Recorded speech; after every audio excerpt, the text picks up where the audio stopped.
love diving into the latest wellness secrets on the podcast, then you're going to want to join my exclusive weekly newsletter.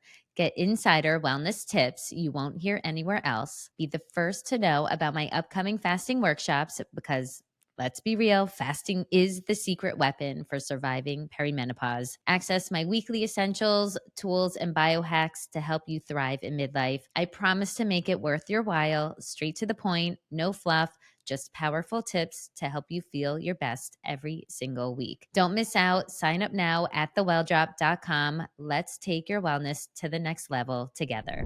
Most people shop for food without really knowing where it comes from. What is one thing that you wish everyone knew about how protein is raised and how it can directly impact your hormones, inflammation, and tell us whatever else we're missing as we age? Like, why is this important? Yeah.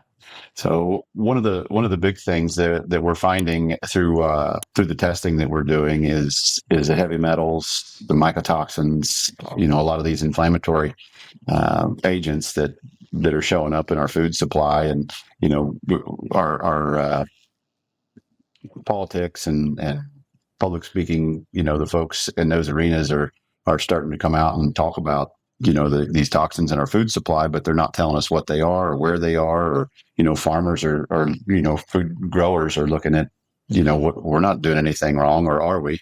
And so that's one of the big things that we found is just removing the chemicals and removing a lot of what the conventional agriculture has taught us over time and taught our educators.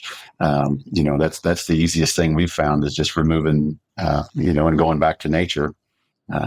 To utilize plants and fertilizers and manures for fertility instead of trying to rely on salt-based fertilizers and salt-based chemistry to control weeds and insects and diseases. So there's a lot that we're learning about minerals and the use of proper use and balance of minerals in the soil and plant species that are able to ward off all insects and diseases. So, there's a lot of. And when did this all change? You're a third generation farmer? Yeah, as far as we can date back. Yeah, as far as we can date back, we've been farming on both sides of the family. So, at least fifth generation. So. And do you know, like, the moment where things shifted from how things used to work in terms of fertilization to how things are commonly done now? When was that change? Yeah, one of the big things was when livestock was moved off of small farms and fences were taken out to make use of bigger equipment. And we started to focus, the agriculture system started to focus on scale and productivity rather than looking at, what's actually in the food and what are we producing, what's in the basket, the bushel basket when we're harvesting. So yeah, that chemical agriculture came on board probably before we were conceived, but right after the World War, and we had all this excess of munitions, and this is about the time that fertilizer was born to make use of those munitions plants and all the excess nitrates and nitrogen, phosphorus type fertilizers. So, the universities and the schools really started to focus on pushing, NP and K in our fertility programs, and lost track of the immune boosting minerals, your cobalt and zinc and copper and manganese, iron, of course, calcium, magnesium, the two, parent minerals that are very prevalent in our soils, but aren't active because chemical agriculture told us we didn't need boron. And so that's kind of the secret weapon that a lot of folks are starting to use in the naturopath agriculture sector is higher rates of boron to make use of the calcium and the magnesium in the soil that's tied up due to compaction and chemical usage. It's interesting that we're so advanced as a society from a technology standpoint, but yet as humans, we are sicker than ever. We have not really, we may be advanced how the fields are taken care of from a technology or different chemicals, but it's not like that's actually been beneficial to our bodies. And we're so, I know for myself, like so nutrient depleted. Like our food is coming from all over the world. So we're eating old food that's coming from dead soils. And I don't think people really realize that, because people just focus on, is it organic or it's not organic? And it's such a bigger conversation than that at this point. And you'll tell me if the term is correct, but I know regenerative is the term that's really kind of come on the scene the last couple years, which was about refueling the soil with vitamins and minerals and all these things that you just talked about that have been depleted for the last couple decades, actually. And so there's this new movement, which you are a major part of, that is trying to bring these nutrients back into the soil. But you're going even an extra step. I didn't even think about the metals aspect in the soil and in the food that we're eating. Because I tend to run mercury toxic, and I thought of it just from fish and the ocean. I didn't think about it from our soil. Right, right, right. Yeah, we haven't seen much on the line of mercury, but definitely aluminum and lead, which is a hot button in our protein world right now. Not many people are talking about it, and a lot of the higher ups are kind of trying to shuffle it under the rug, and we don't need to talk about it. Whether they're working on trying to remove it or what's causing it, we don't know. And I feel like it's something that we are probably, as producers and consumers, are probably going to have to team up on, because there's a lot of brands and a lot of folks out there that they don't know or don't care, or have leverage from financial directions, trying to keep things quiet. But so yeah, there's a lot of technology that's shining through, has been around for a few years. We're utilizing sap testing from the Netherlands. There are a few sap labs in the U.S. And basically what this is several times throughout the year, we'll extract old leaves and new leaves from a plant, and we send them off, overnight them to the Netherlands, and they send us back essentially a blood test, current, what the minerals or what the heavy metals, what's going on in the plant at this moment. And we can adjust, we can foliar spray and supplement those minerals that are missing, and, increase the health of the plant. And also they're finding that we can increase the shelf stability of the foods, berries and vegetables and things of this nature. So it's frost resistance is a big one for us. We're trying to bridge gaps between forage cycles with the livestock. The higher bricks or higher sugar and higher fat in the plants actually protects them. It's like antifreeze in a way that keeps the plants from freezing or frosting to ruin. So, there's a lot of technology that's shining through, but so few farmers know and understand, about the technology. And, it's up to us to help to share and educate the educators, on some of this technology. Yeah. So, the regenerative world has got a lot of folks that are really trying to move the needle in a positive direction. But some folks are still stuck on chemical agriculture. So it's going to take some. I feel like some of these heavy metals and mycotoxins and some of these tests, once they start to become mainstream, some of those folks in the regen world are going to start to wake up to say, okay, what is it that we're applying to our crops and our land that's causing these issues? So. I don't think we're far off, but it's going to take some brands and some educators to turn the tide. It's a movement. Yeah. And especially, people that are listening, like, I think the most people affected are the young growing kids, because their bodies are probably most susceptible. Right. And I mean, they're probably never going to do a study to link it, but for sure, you are what you eat. We know that. Mm-hmm. And so for eating foods that have all these chemicals and toxins in them, there's, you're up kind of against the odds of even living this like healthy, bountiful life. And you could do all the right things, but when the quality of your food is compromised, I mean, of course that's going to have repercussions. Right. I think it's really interesting. You really are redefining what clean protein looks like. No dyes, no grains, no inflammatory additives. I think, can we talk about the food that animals traditionally eat? Because I think most may not realize, like, even if it says organic, that is not necessarily the best? What are like different terms? I know grass fed is obviously been trending, but can you maybe explain to us what is the difference and what should we be looking for? Like what is really like the better form Sure, sure. if we're in the grocery store? Yeah. This is where it gets really exciting from the testing standpoint. That a lot of labels and claims are made on products that aren't anywhere close to what they're making on their package, and the testing is going to start to call some of those folks out, and the consumer is going to be able to call some of those folks out to understand more about what's in those products. So, for instance, one of the things that we're recognizing within our products is we're looking at the omega-6 and 3 ratio, which we understand those high amounts of inflammatory omega-6s, which are necessary, but we don't need them in the amount that we're getting them in the standard American diet. So this omega-6-3 ratio is a determining factor as to whether an animal was actually raised on grass and how much grain, if any, that it got.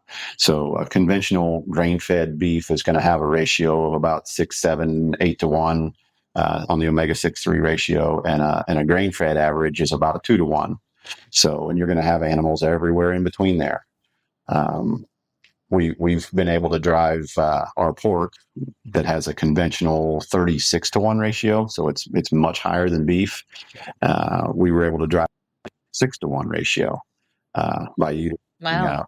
fodder and hydroponics, and sprouting out or growing out that 6 energy out of the seed and turning it into threes or into plant mass and carbohydrates and proteins so that the animal needs. So conventionally, animals are fed a very high grain ration that's driving that omega-6 ratio up, and your grass-fed animals are on a very low omega-6 content ration that's typically mixes of forages and alfalfas and clovers, legumes that typically carry a much lower omega-6-3 ratio.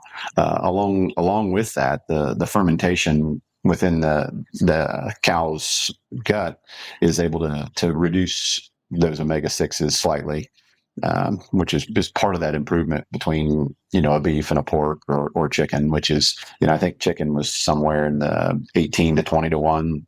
A conventional chicken is, but so we're starting to dip our toe into the poultry industry, but it's kind of a slow, Yeah. it's a slow move. If you love diving into the latest wellness secrets on the podcast, then you're going to want to join my exclusive weekly newsletter.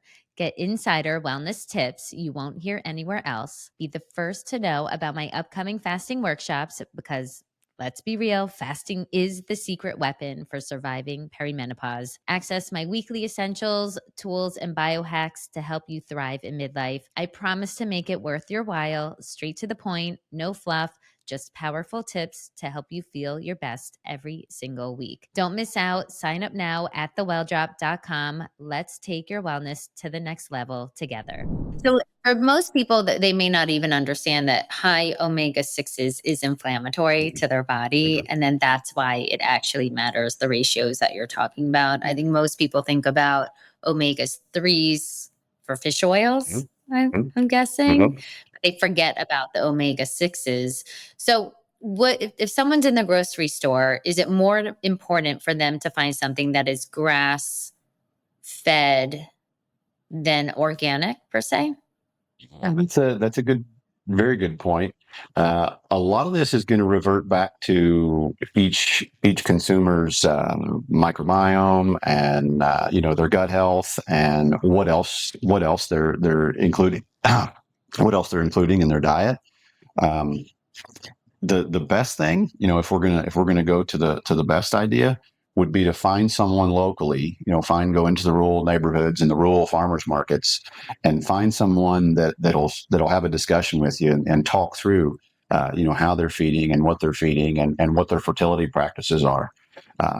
Farmers like to talk about what they're doing, and if you know the questions to ask, and the things that I like to hear are, yes, grass fed, maybe some grain towards the end of their life cycle, because animals do, in nature, Animals will have eaten some seeds to bridge gaps through forage cycles and winter months when grass isn't green. On their way through a migration cycle to the south where there is green grass, they'll bridge gaps with grain. But we don't need to demonize grain. Some people's Yeah. some people's biome and their health can allow them to eat a high omega-6 diet. But for those of us that are inflamed from some other reason, health issues, or fighting cancer or heart disease, what have you, we really have to focus on those kind of things. And to the organic, we really need to touch on the organic claim. So one of our downfalls of the USDA protocol is they allow us to use GMO manures. So they won't let you use it. Organic. Yeah. So there's plenty of GMO manure around, and so it's a cheap commodity, typically easy to find from a poultry house or a pork confinement facility or a non-organic dairy. But what we're finding there from some of our mentors have found is that the animals' bodies will bypass those toxins from the GMO crop. They'll concentrate in the manure, and then the next user of that waste product, our crops, our vegetables, our fruits, and this was actually found in a sauerkraut issue. There was a large batch of organic sauerkraut that went bad, of all things, and a couple of our mentors were called in with their expertise, and found that it was high rates of GMO livestock manure that was used, turned the soil to an anaerobic state. Was feeding the plant from the soil. It was feeding the plant all sorts of things that it didn't need and couldn't withstand. And so when the cabbage went to ferment, it couldn't. The beneficial groups of bacteria couldn't digest it and break it down for the kraut that it needed to be. So we have to be really careful about the organic producers that we're purchasing from. And maybe we'll start to email and start to have conversations with some of these brands and grocery chains to say, hey, we need to rethink our standards and how we're looking at accepting animals and accepting protocols for our food supply. Yeah. See, this is where like the general public just throws their hands up and feels hopeless in a sense. Right. But I do want to give hope. And I like what you said about start with a local farmer's market. It does take a little bit of effort, like put it in the calendar. I can only speak for like near me. There's one right near my house, but it's on Saturdays. It's not always the best day for me to go. So I try to go as much as I can. And I am so in touch. I feel the difference when I'm eating their food, the fruit, like nothing's supposed to last. Like you're supposed to food shop more often, like every 2 or 3 days. Like we're so used to things lasting at least a week. And that shows that that's just not normal. That's not nature. But I do like the second part is kind of, I don't know, maybe there's a way you can let us know of how we can have people write into their sort of local food stores to try to request better and request more and kind of put the onus on them to do better for us. Right. Yeah, the consumer has got all the power to change this, and if it's been proved in some other brands that we're tracking and following connected with. But for instance, the Alexander Dairy, the A2 dairy that's in a lot of your Whole Foods, they're they've proven that the consumer is willing to pay more to get more. And Funny, I love the Alexander Dairy, and they used to be at my Whole Foods, and then all of a sudden they disappeared. Huh. Well, Yeah, it was interesting, and like it has it, and like the sign is still there. It has not been replaced, and this has been a couple months now. wow. And I don't know if it's a local thing. I'm in South Florida or what, Yeah. but I was very excited. Whenever I find a new product, I feel like kind of ticks a lot of boxes. Yeah. I was like, where did that go? Yeah. It really went away. It might be the demand. It might be the demand, but Yeah, maybe. yeah. I think the consumer is changing because when you do have more nutrients, more fat in your food, I try to explain to my clients, you're so much more nourished. You're actually not hungry. So even if you're thinking you're eating less in a sense, it's so much more impactful that you're not starving. We've been thriving off of dead food for so long. So that's why I think our portions have grown Mhm. and like everyone's bodies are inflamed. So the body positivity movement is really because the food is inflaming all of our bodies. It's it's a whole combination, but that's for a separate conversation. I think what's really interesting when we met and you were showing me the different nutrients that were in your soils compared to others. Can we talk about the different nutrient profiles and how that affects your energy, immunity, and longevity? Because I think that that's really unusual. Yeah, it's getting really exciting what we're able to do by moving the needle with plant species and mineral balance in the plant, and what effect that's having on the soil, ultimately to the animals and to our health. Um, our journey started moving some GMO conventionally cropped fields from that towards an organic certification, which is where we stumbled across the nutrient density that we're finding in the beef itself.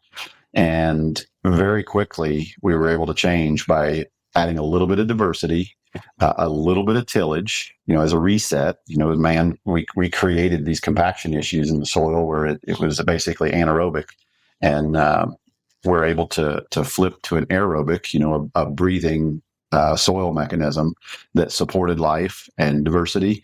And the cows just completely changed the look and the sheen, the hair coat. There was something that we didn't know existed, but this is I'll try to get some posted up on our Instagram. But there's lines on the side of the cow that when it's well nourished, that these lines show up in the hair coat. They're called happy lines. And so for Huh. the first time, after we removed it, It's kind of like I kind of feel like I've seen that before. Like you see it sort of like the grading of like the the hair. hair, Like it yeah, looks yeah, it's like color in the hair, sheen in the hair. So yeah. yeah, really, really exciting.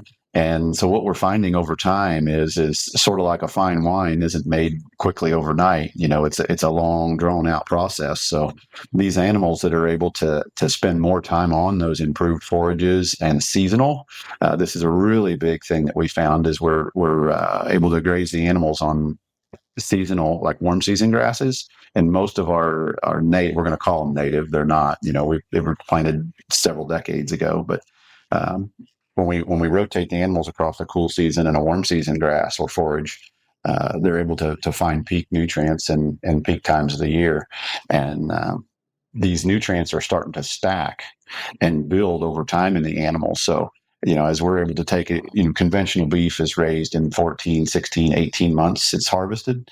And we're finding that if we get animals out to 24, 36 months, on up 4, 5, 6 years old, these animals are able to stack the nutrients, the beta carotene, the C15 that we're trying to supplement in our diet. You know, Oh, good. yeah. So C15. yeah, the minerals, the antioxidants. So we found in our latest nutrient density test, we had 4 times the antioxidants of the average grass fed beef in the country. So Yeah. That blew me away. yeah. Like that alone, huge. And I mean, you have like pages of the Mhm. comparisons of what your soil is doing to the quality of the meat and the minerals, the vitamins. I mean, it is such a whole other level. Were you surprised? Like, did you expect those results or No, we had no clue. Really surprised when the professor at Utah State, sent us an email, said, "Hey, we need to schedule a call." And I'm thinking, "Oh my gosh, what did we do wrong?" And he said, in that conversation, it was that we had done really well and scored really high, and they were interested to know what were our practices, what were we doing, trying to, what were we doing that improved the quality and the protein to this extent. So we weren't the best in the country, but we spoke to some of those folks that scored really high, and a lot of that, a lot of the common theme amongst those folks was they were older animals that spent time in, very pristine pastures, very clean. Um, you know, They didn't get a bunch of synthetic, conventional agricultural inputs in their diet. So, it's back to nature, and we're really excited about the potential of where beef can go, especially in these next years coming forward, as we're starting to network and team up with some other really high level soil scientists and plant health experts. So I think that the food is medicine thing is within months away, that we're going to be able to supply, your cobalt, your molybdenum, selenium that we're missing, the boron, that we need in for hormone health, and just like you said, those healthy fats are uh, are the really exciting part of this. That we're tired of eating lean grass fed beef, and we'd like to find a good quality, eat a small amount of red meat and a very small amount of fat in that cut, and be able to sustain ourselves for hours or days, depending on what your fasting schedule looks like. I love that you mentioned fasting. I'm a big fan of fasting.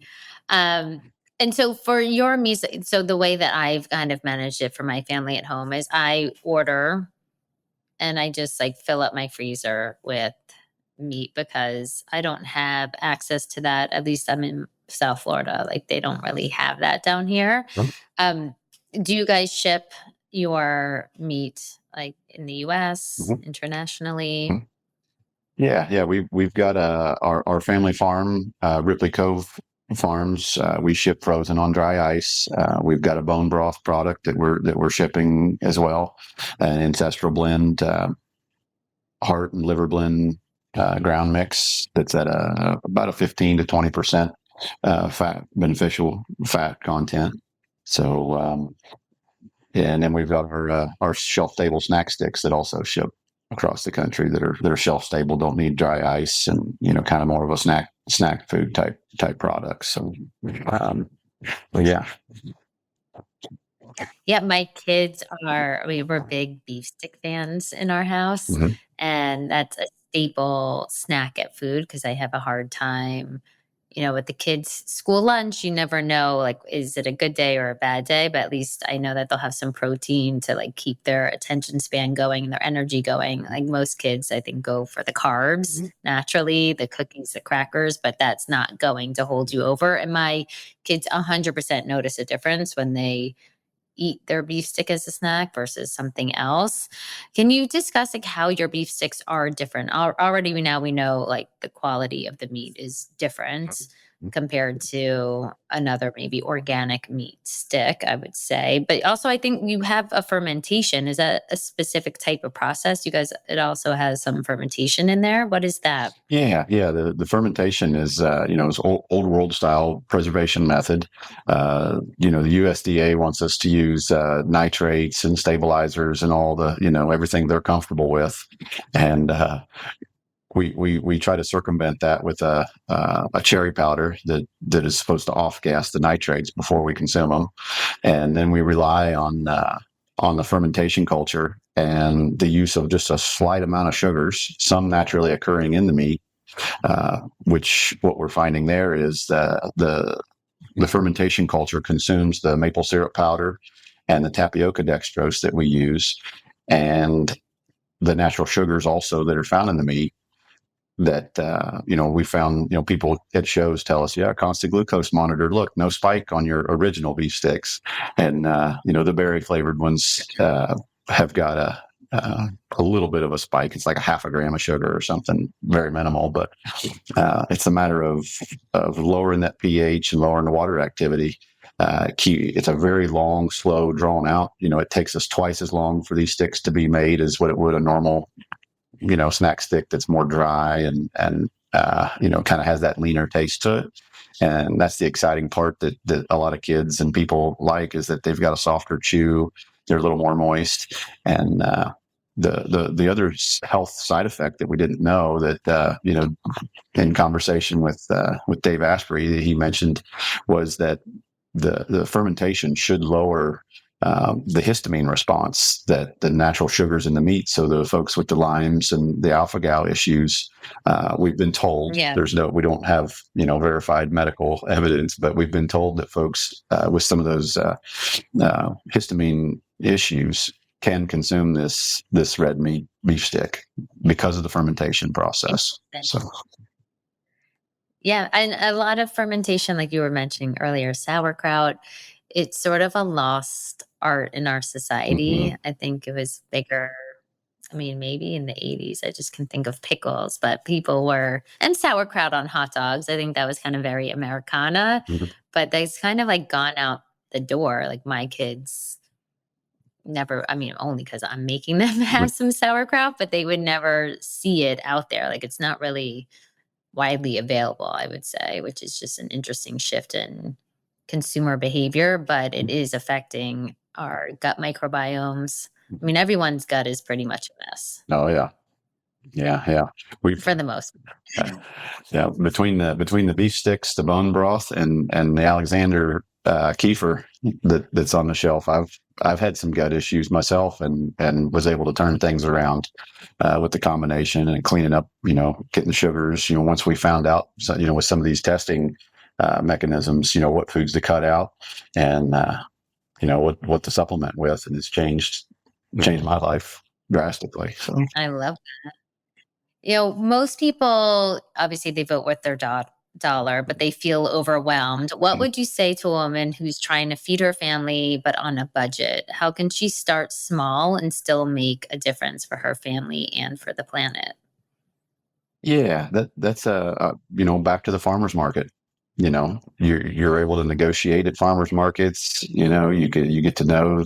Yeah, Negotiate. I wouldn't think that. yeah, yeah. Barter trade. Farmers are into. We've had folks want to come out and help on the farm. And trade for beef. So, there's farmers are. Oh, They need help. We're out here. Not people are moving off the farms, not on the farms. So, yeah. that's a big deal. So, rather than going to the gym, we're going to go work fence or, hoe the garden or what, whatever. That's a great idea. Yeah. I love that. To like dedicate some of your time, try to barter and negotiate. Um, you don't have to maybe sacrifice thinking that you can't do it. Like just try and see how you can make things possible. Yeah. Yeah. Because you're right. Like everyone should work out. It's just a different style of workout. And it's probably a better workout, actually. Yeah. I'm sure. Yeah. Yeah. You get your Somebody's like sunlight. checking how many calories. Yeah. Sunlight, Yeah, you get grounding. your It's all vitamin there. D, all there. Yeah. Oh my God. Yeah. I Yeah. love that. Yeah. The other big one that I would say, if you don't have access to the farmer's market or, you get turned down, don't stop, try again. But the other big one that most people wouldn't think of is reaching out to a producer online. If you find somebody that you feel like you align with online and, their prices might be a little steep, is send an email. Farmers, they've got a big heart. They'd be, you'd be surprised how many would be willing to negotiate and hear you out on your story that, I got 5 kids, whatever your situation is, folks are willing to help and, yeah, maybe you can, as a community too, like you get a group of you together to order stuff so then it can help with the cost as well. Is like another great idea. Yeah. The other side of this, and it goes both ways. I tell people at shows and things, we're all in this together. And this is one of the big things. I very much appreciate you having us on the show. And but the other side of this is if there's folks out there that hear and under that this resonates with, but there's an idea that has been running, kind of rampant in my as my wheels are spinning, but an adopt a farmer initiative where if someone's got the ability, there's a big tidal wave coming to the shore in the agricultural sector that very, very few people know and understand. And it's going to affect our food supply in a very large way that if we don't start to help support farmers and not just purchase from them, but if those who can, and I'm saying this from the banking sector, that the credit, the credit lines are starting to dry up.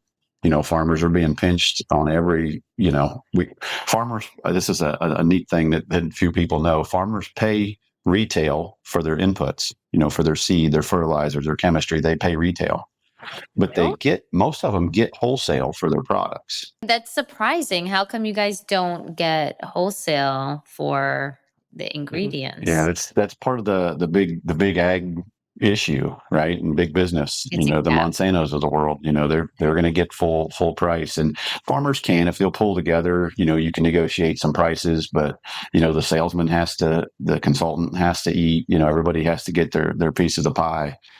So there's a lot yeah, that the consumer doesn't recognize, and there should be I think there needs to be some sort of an initiative around an adopt a farmer, the ones that are doing I good like that. We things. will And put that in the show notes.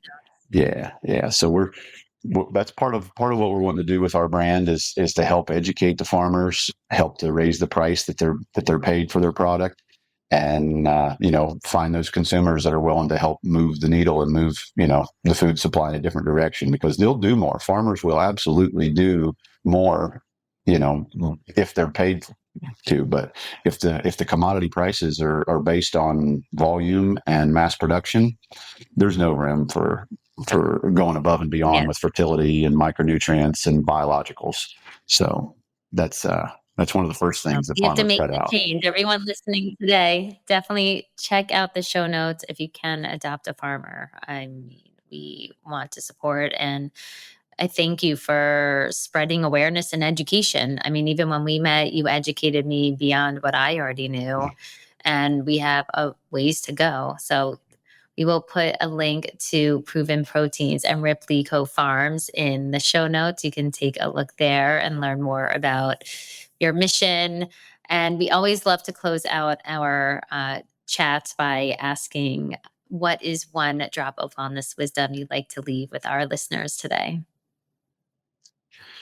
Yeah, we're all in this together, and if we stick together and we don't try to muddy the waters and be transparent and clear with each other, I think there's a lot of momentum that we can move our food and agriculture and health in a positive direction very quickly. It's not going to take years. So Yeah, the time is the now. time is now. Well, Chad, thank you so much for being on the Well Drop. We really appreciate you. Yeah, And definitely go check it out. Try their beef sticks. That is my favorite. Their bone broth is delicious. I've tried it all and I love it all. So definitely go take a look, taste the difference, and let us know what you think.